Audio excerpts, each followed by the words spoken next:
48 Laws of Power, Chapter 27. Play on people's need to believe to create a cult-like following. Religions were created. People have an overwhelming desire to believe in something because the focal point of such desire, by offering them a cause, a new faith to follow. Keep your words vague but full of promises. Emphasize enthusiasm over rational and clear thinking. Give your new disciplines rituals to perform. Ask them to make sacrifices on your behalf. In the absence of organized religion and grand causes, your new belief system will bring you untold power. Hence all those religions created. But okay. In searching as you must for the method that will gain you the most power for the least effort, you will find the creation of a cult-like following one of the most effective. Having a large following opens up all sorts of possibilities for deception. Not only will your followers worship you like they will defend you from your enemies and voluntarily take on the work of enticing others to join your fleeting cult. This reminds me of Jehovah's Witnesses so bad. This kind of power will lift you to another realm. You will no longer have to struggle or use subterfuge to enforce your will. You are adorned and can do no wrong. Because they always arguing about Jesus. You might think it a gargantuan task to create such a following, but in fact, it is fairly simple. As humans, we have a desperate need to believe in something, anything. This makes us immensely gullible. We simply cannot endure long periods of doubt or of the emptiness that comes from a lack of something to believe in. Dangle in front of us some new cause, elixir, get-rich-quick scheme, or the latest technological trend, or art movement, and we leap from the water as one to take the bait. Look at history. The chronicles of new trends and cults that have made a mass following for themselves could fill a library. After a few centuries, a few decades, a few years, a few months, they generally look ridiculous. But at the time, they seem so attractive, so transcendental, so divine. Always in a rush to believe in something, we will manufacture saints and faiths out of nothing. Do not let this gullibility go to waste. Make yourself the object of worship. Make people form a cult around you. The great European charlatans of the 16th and 17th centuries mastered the art of cult making. They lived as we do in a time of transformation. Organized religion was on the wane, science on the rise. People were desperate to rally around a new cause of faith.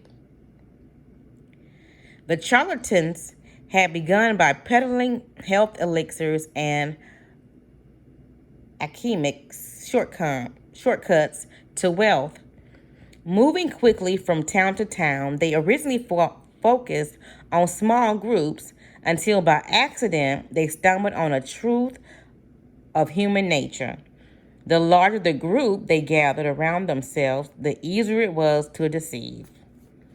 The charlatan would station himself on a high wooden platform, hence the term mountebank, and crowds would swarm around him in a group setting. People were more emotional, less able to reason. Had the charlatan spoken to them individually, they might have found him ridiculous. But lost in the crowd, they got caught up in a communal mood of rapt attention. It became impossible for them to find the distance to be skeptical. Any deficiencies in the charlatans' ideas were hidden by the zeal of the mass. Passion and enthusiasm swept through the crowd like a contagion, and they reacted violently to anyone who dared to spread a seed of doubt. That's Jehovah's Witnesses. Both consciously studying this dynamic over decades of experiment and spontaneously adapting to these situations as they happen. The charlatans perfected the science of attracting and holding a crowd, molding the crowd into followers and the followers into cults. Yeah. The gimmicks of the charlatans may seem quaint today, but there are thousands of charlatans among us still using the same 3 and 2 method their predecessors refined centuries ago, only changing the name of their elixirs and modernizing the look of their cult. Yep, you got Baptists, Jehovah's Witnesses, Methodists, all created by, I won't, look it up. We find these latter-day charlatans in all arenas of life: business, fashions, politics, and arts. Many of them perhaps are following in a charlatan tradition without having any knowledge of its history. But you can be more systematic and deliberate. Simply the 5 steps of cult making that our charlatan ancestors perfected over the years. And it's crazy how this book is telling you to do it again. To create a cult, you must first attract attention. This you should do not through actions which are too clear and readable, but through words which are hazy and deceptive. Your initial speeches, conversation, and interviews must include 2 elements.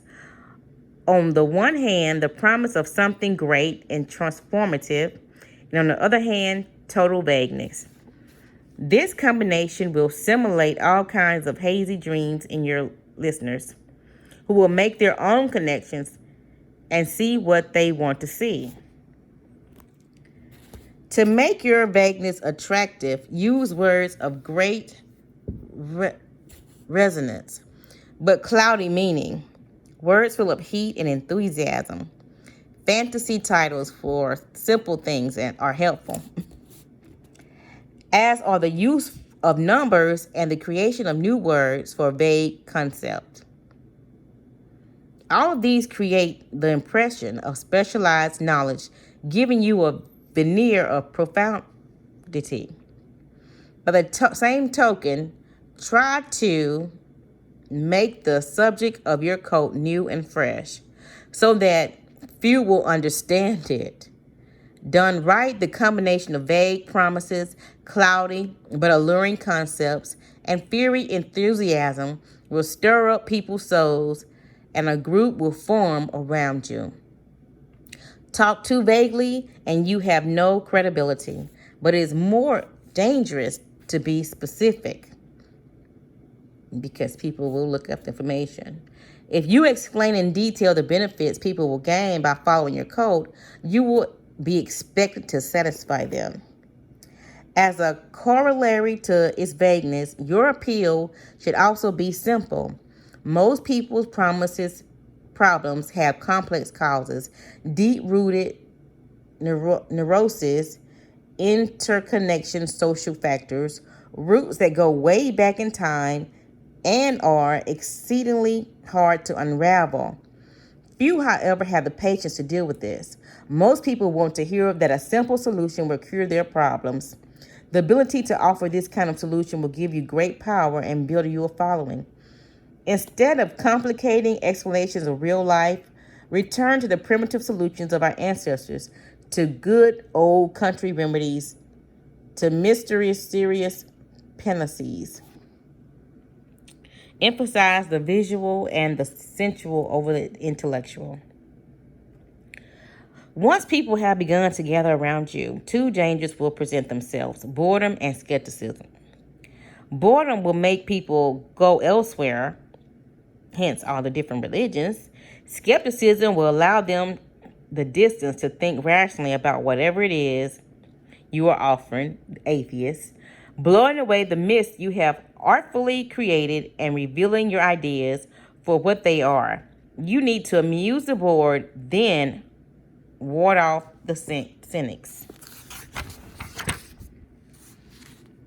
The best way to do this is through theater or other devices of its kind. Surround yourself with luxury, dazzle your followers with visual splendor, fill their eyes with spectacle. Not only will they keep them from seeing the ridiculousness of your ideas, the hole in your belief system, it will also attract more attention, more followers. Appeal to all your senses.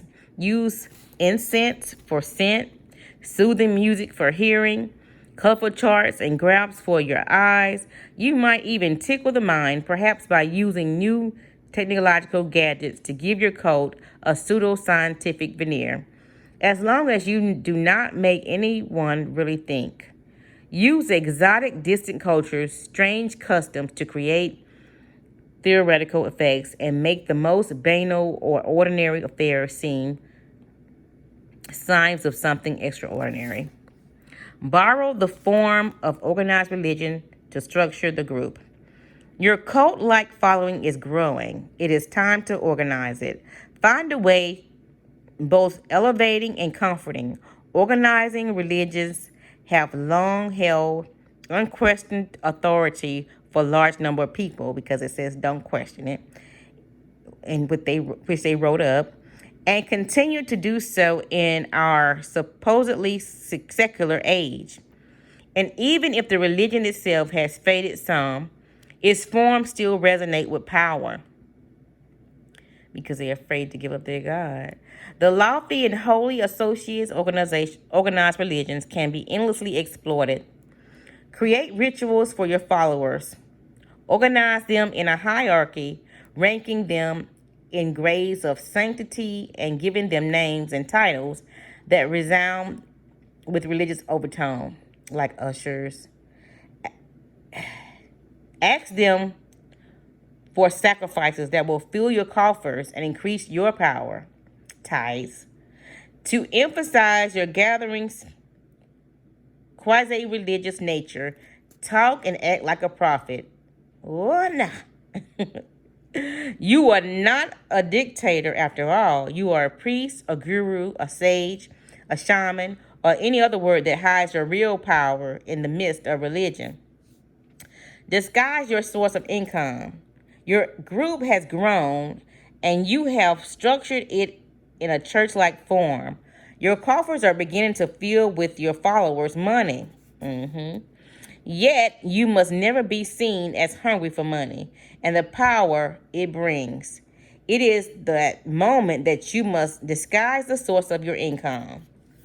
But we see you in that Cadillac on a Sunday. Your followers want to believe if they follow you, all sorts of good things will fall into their lap.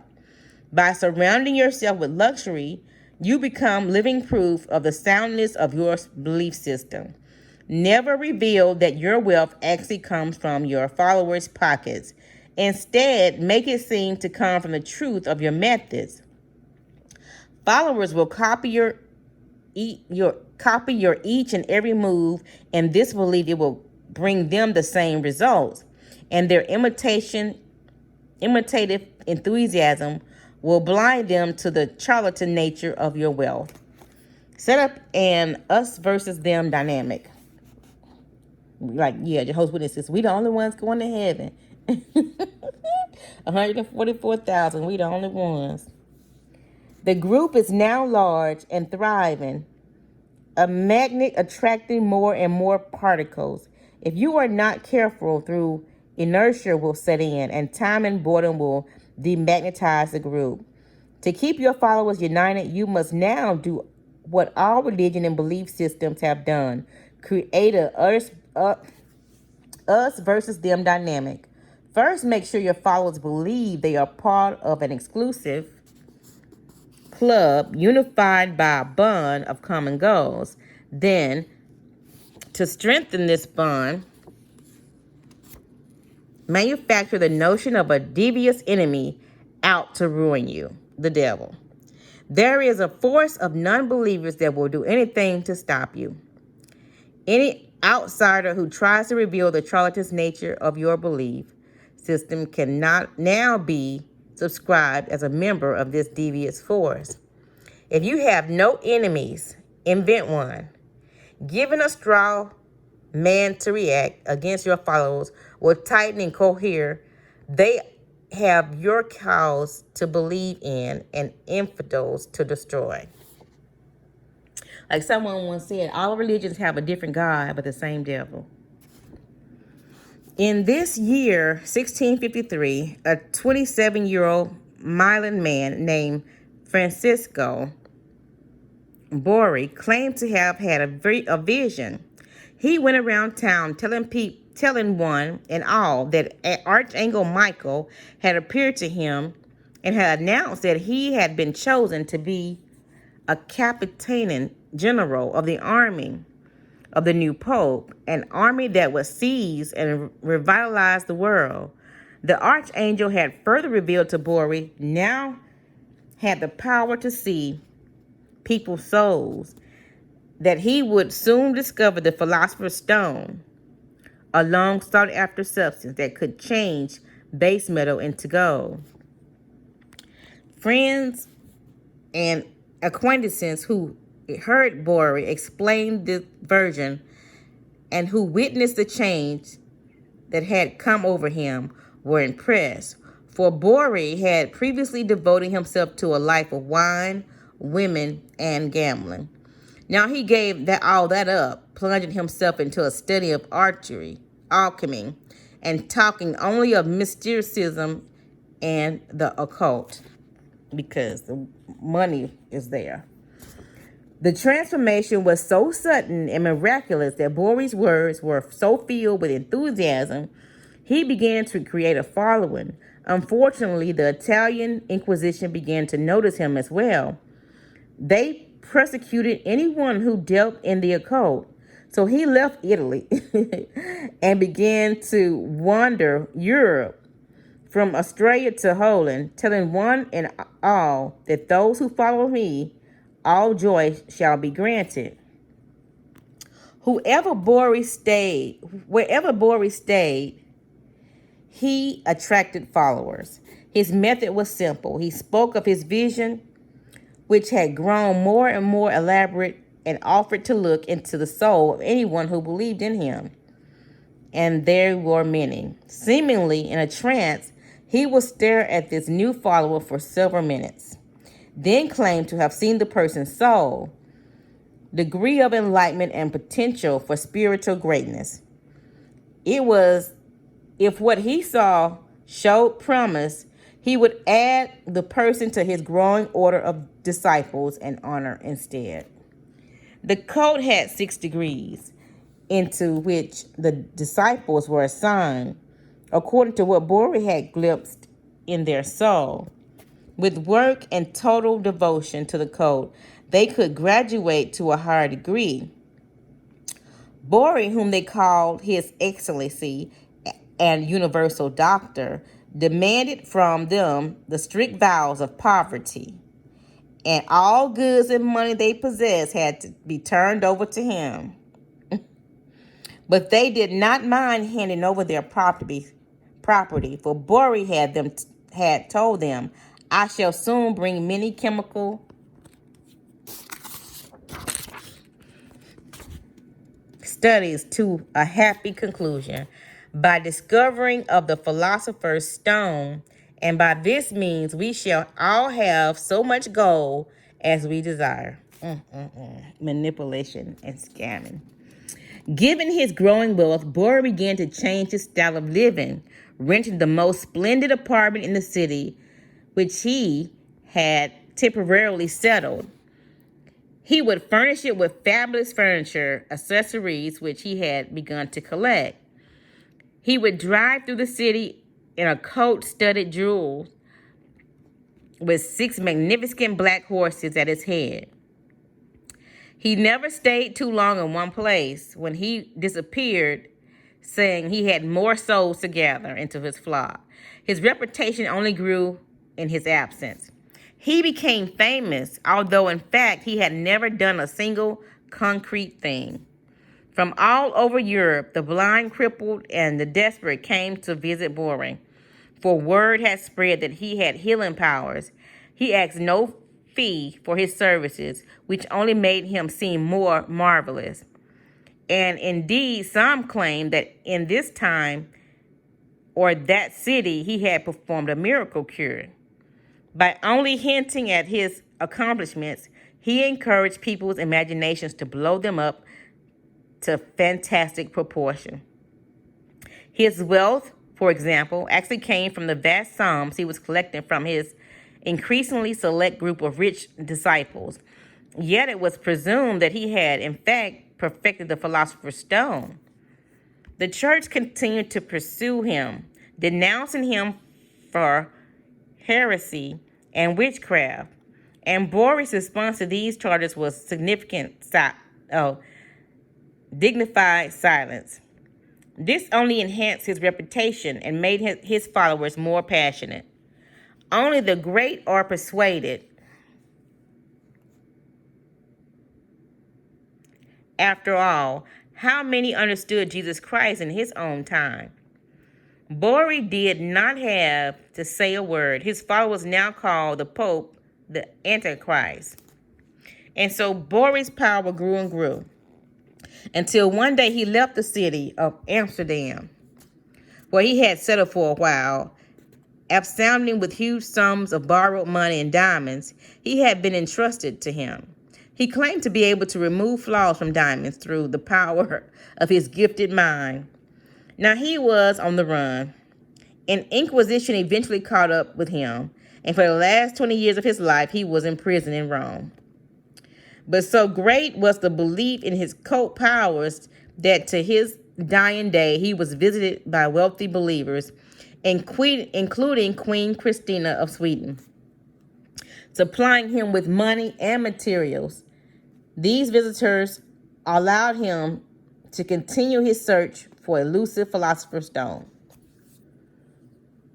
Before his cult, Bori seems to be stumbled on a critical discovery.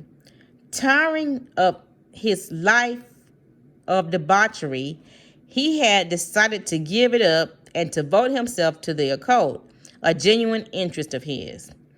He must have not noticed, however, that when he alluded to mystical experience rather than a physical exhaustion as a source of his conversation, people of all classes wanted to hear more. Realizing the power he could gain by ascribing the change to something external and mysterious, he went further with his manufactured visions. The grander the vision, the more sacrifices he asked for, the more appealing and believable his story seemed to become. Remember, people are not interested in the truth about change.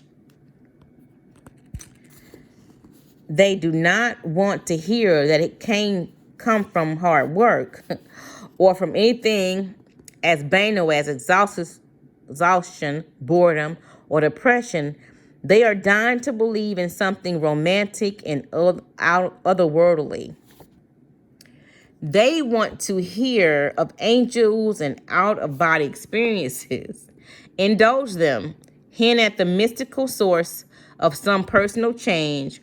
Wrap it in ethereal colors, and cult-like following will form around you. Adapt to people's needs. The Messiah must mirror the desires of his followers. And always aim high. The bigger, the bolder your illusion, the better. In the mid-1700s, word spread in Europe. Fashionable society of a Swiss country doctor named Michael Schupa, who practiced a different kind of medicine. He used the healing powers of nature to perform miraculous cures. Soon, well-to-do people from all over the continent, their ailments both serious and mild, were making the trek to the alpine village of Langnu, which Schupa lived and worked. Trudging through the mountains, these visitors witnessed the most dramatic natural landscapes that Europe has to offer. By the time they reached Langnu, they were already feeling transformed and on their way to health. Schupa, who had become known as simply Mountain Doctor, had a small pharmacy in town. This place became quite a scene. Crowds of people from many different countries would cram the small room, its walls lined with colorful bottles filled with herbal cures, where most doctors of the time prescribed foul-tasting concoctions that bore incomprehensive Latin titles, as medicines often do still. Chapeau's cure had names such as the oil of joy, little flower's heart, or against the monster, and they tasted sweet and pleasing. Visitors to Langhu would have to wait patiently for a visit with the Mountain Doctor, because every day some 80 messengers would arrive at the pharmacies bearing flasks of urine from all over Europe. So every day, some 80 messengers would arrive at the pharmacy bearing flasks of urine from all over Europe. Schupa claimed he could diagnose what ailed you simply by looking at a sample of your urine and reading a written description of your ailment. Naturally, he read the description very carefully before prescribing a cure. When he finally had a spare minute, the urine samples took up much of his time. He would call the visitors into his office in the pharmacy. He would then examine this person's urine sample, explaining that its appearance would tell him everything he needed to know. But they still do that today, though. Country people had a sense for these things, he would say. This wisdom came from living a simple, godly life with none of the complications of urban living. This personal consultation would also include a discussion as to how one might bring one's soul more in harmony with nature, which is true. Schupa had devised many forms of treatments, each profoundly unlike the unusual medicine practices of the time. He was a believer, for instance, in electric shock therapy. To those who wondered whether this was in keeping with his beliefs in the healing of power of nature, he would explain that electricity is a natural phenomenon. He was merely imitating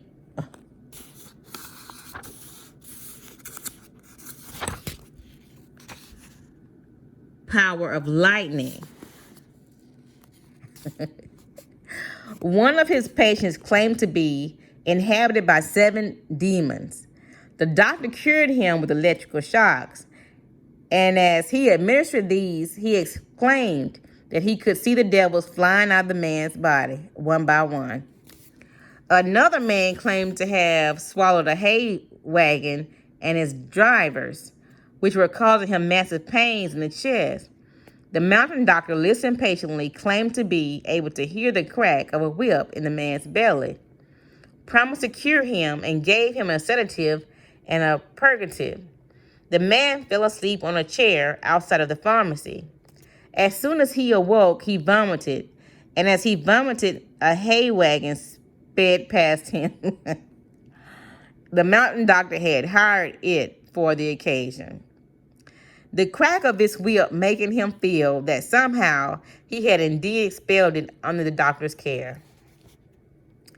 Over the years, the Mountain Doctor fame grew. He was consulted by the powerful. Even the writer Goethe made the trek to his village, and he became the center of a cult of nature in which everything natural was considered worthy of worship. Schupa was careful to create effects that would entertain and inspire his patients.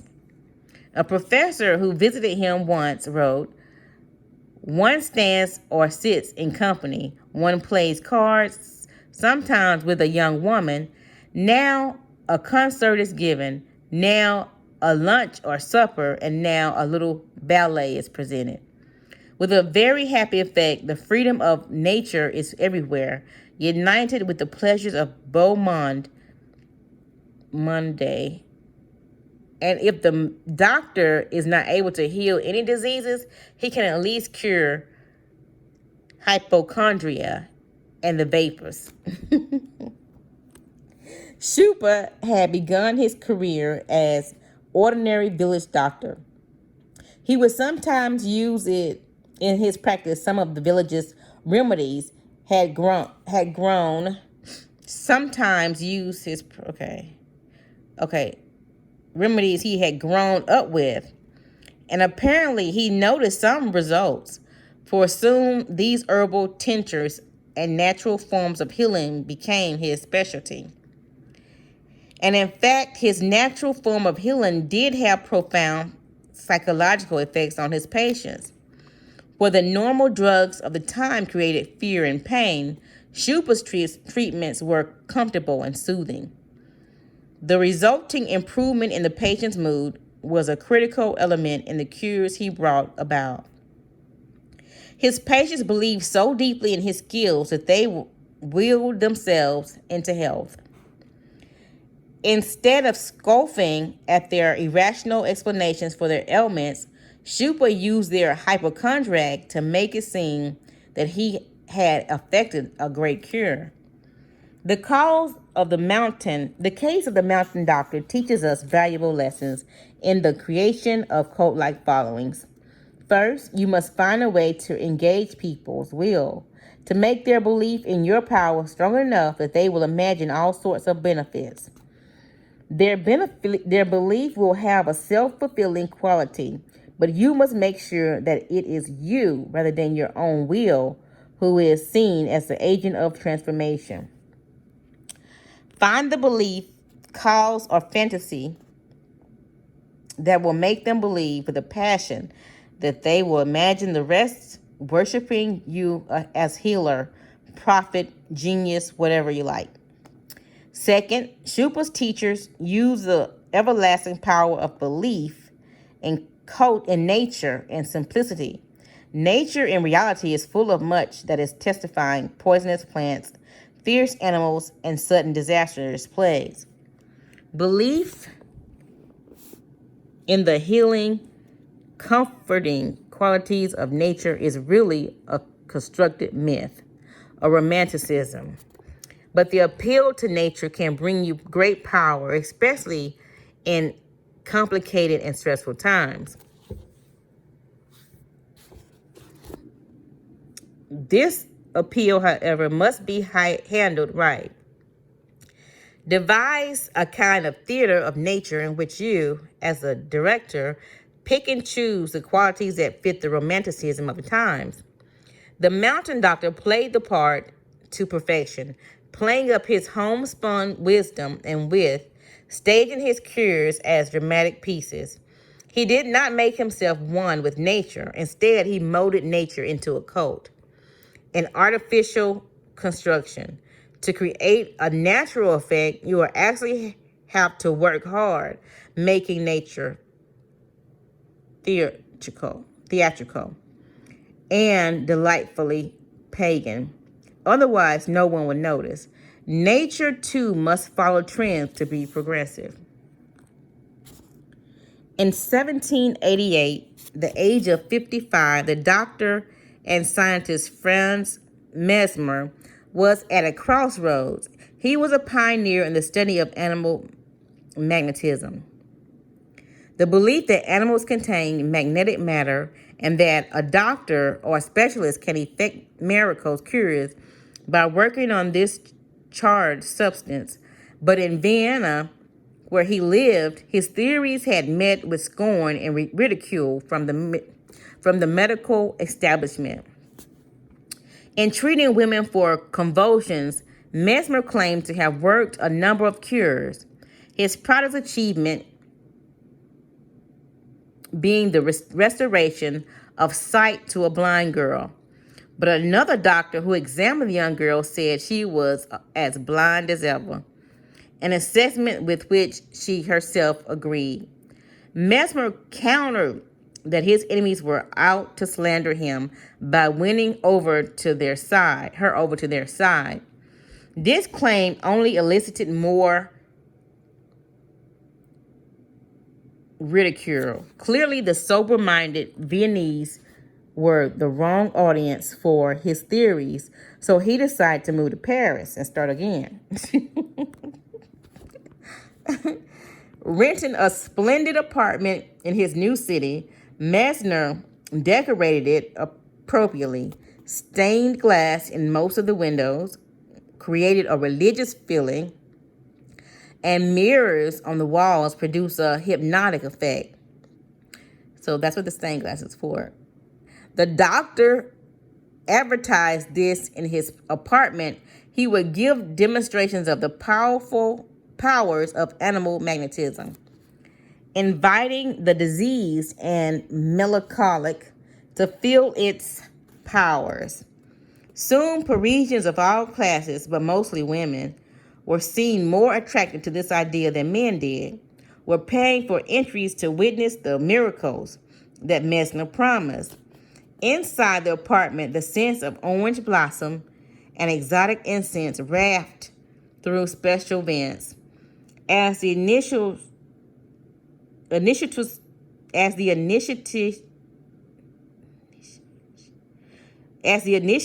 filtered into the saloon where the demonstrations took place, they heard harp music and lulling sounds of a female vocalist coming from another room. In the city of the salon was a long oval container filled with water that Mesmer claimed had been magnetized.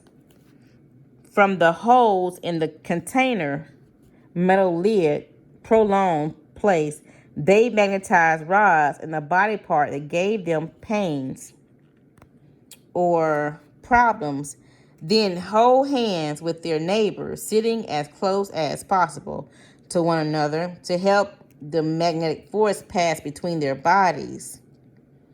Sometimes, too, they were attached to each other by cords. Mesmer would leave the room and assist magnetizers. All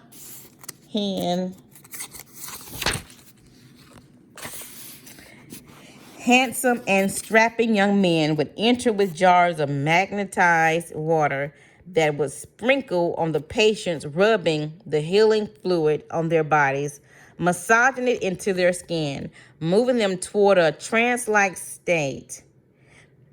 And after a few minutes, a kind of delirium would overcome the women. Some would sob, some would shriek and tear their hair. Others would laugh hysterically.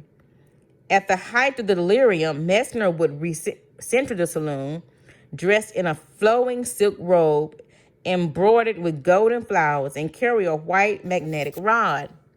Moving around the container, flowers, and carrying a white magnetic rod. Moving around the container, he would stroke and soothe the patients until calm was restored.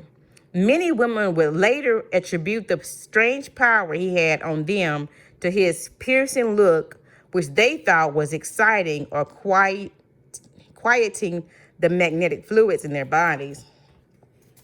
I think he rubbed some drug on their bodies. But anyway, within months of his arrival in Paris, Mesmer became the rage. His supporters included Marie Antoinette herself, the Queen of France, wife of Louis XVI, as in Vienna. He was condemned by the official faculty of medicine, but it did not matter. His growing following of pupils, patients paid him handsomely. Mesmer expanded his theories to proclaim that all humanity could be brought into harmony through power of magnetism, a concept with much appeal during the French Revolution. A cult of mesmerism spread across the country in many towns. Societies of harmony sprang up to experiment with magnetism. These societies eventually became notorious. They tended to be led by libertine teens who would turn their sessions into a kind of group orgy.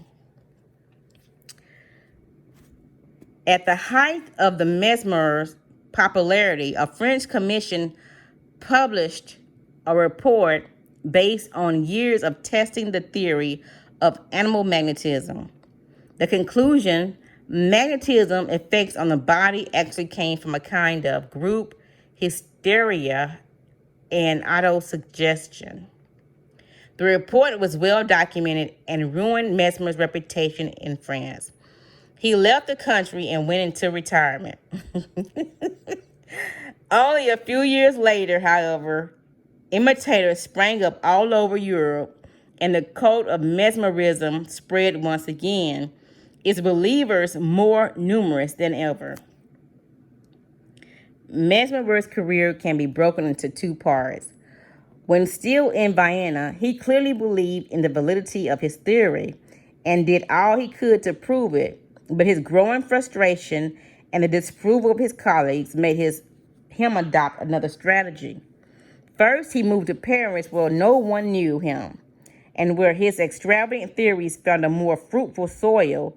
Then he appealed to the French love of theater and spectacle, making his apartment into a kind of magical world in which a sensory overload of smells, sights, and sounds entranced his customers. Most important, he probably had weed. Most important, from now on, he practiced his magnetism only in a group. The group provided the setting in which the magnetism would have its proper effect. One believer infecting the other, overwhelming an individual doubter. Mesmer thus passed from being a confirmed advocate of magnetism to the role of charlatan, using every trick in the book to captivate the public. The biggest trick of all was to play on the repressed sexuality that bubbles under surface of any group setting. In a group longing for social unity, a longing older than civilization cries out to be awakened. This desire may be subsumed under a unifying cause, but beneath it is a repressed sexuality that the charlatan knows how to exploit and manipulate for his own purposes. This is the lesson that Mesmer teaches us. Our tendency to doubt the distance that allows us to reason is broken down when we join a group. The warmth and infectiousness of the group overwhelm the skeptical individual. This is the power you gain by creating a cult. Also, by playing on people's repressed sexuality, you can lead them into mistaking their excited feelings for signs of mystical strength. You gain untold power by working on people's unrealized desires for a kind of promiscuous and pagan unity. Remember, too, that most effective cults mix religion with science. Take the latest technological trend or fad and blend it with a noble cause. A mystical faith, a new form of healing. People's interpretations of your hybrid cult will run rampant, and they will attribute powers to you that you had never even thought to claim. I think he was giving them drugs and they had orgies and they just called it religion so they can get away with it. But anyways, the magnet, the unseen force, draws objects to it, which in turn becomes magnetized themselves, drawing other pieces to them. The magnetic power of the whole constantly increasing. But take away the original magnet and all falls apart, because a magnet, the individual force that attracts people's imagination and holds them together. Once they have clustered around you, no power can wrest them away.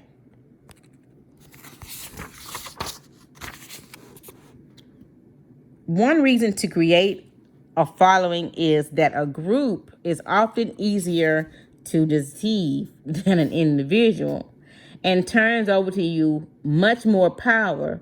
This comes, however, with a danger.